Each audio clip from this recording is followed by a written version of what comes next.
Every town has its own monster, right? Story whispered around campfires, told to keep kids from wandering off after dark. On Staten Island, New York, that monster had a name: Cropsey. For decades, children were warned, don't stray too far, don't walk alone at night, or Cropsey will get you. He was the shadow in the woods, the figure lurking near abandoned buildings. Part boogeyman, part urban legend. But then, the stories turned chillingly real. In the late 1970s and early 80s, Staten Island was already home to one of New York's most infamous places, the Willowbrook State School. It was a massive institution meant for children with disabilities.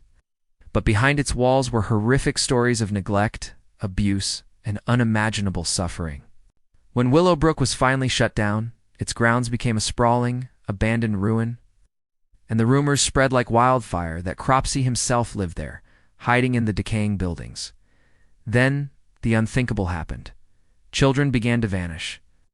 In 1981, a 12-year-old girl named Jennifer Schweiger, who had Down syndrome, disappeared while walking near her home. Weeks later, her body was found buried in a shallow grave near the old Willowbrook property. The entire city was shaken. Parents who once used Cropsey as a harmless scare tactic were now paralyzed with real fear, because this time, the boogeyman wasn't just an urban legend. He was real. The police investigation eventually zeroed in on a man named Andre Rand. Rand had once worked as a custodian at Willowbrook.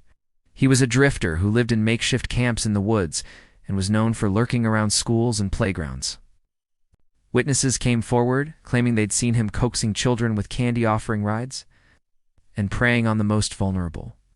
Rand was arrested and eventually convicted, not only for Jennifer Schweiger's murder, but was also the prime suspect in the disappearances of several other children from Staten Island, some of whose bodies were never found. And just like that, the line between myth and reality blurred forever. Cropsey wasn't just a story parents told their kids anymore. He was flesh and blood, a real predator who had haunted the island for years. To this day, Staten Island locals still talk about Cropsey. Was he just Andre Rand? Or does the legend live on, growing darker with each retelling? Because in the end, that's what makes this story so terrifying. It started as a ghost story, but became a nightmare that was all too real. So the next time you hear an urban legend, ask yourself, is it just a story? Or could there be a terrifying truth hiding in the shadows? Thanks for watching.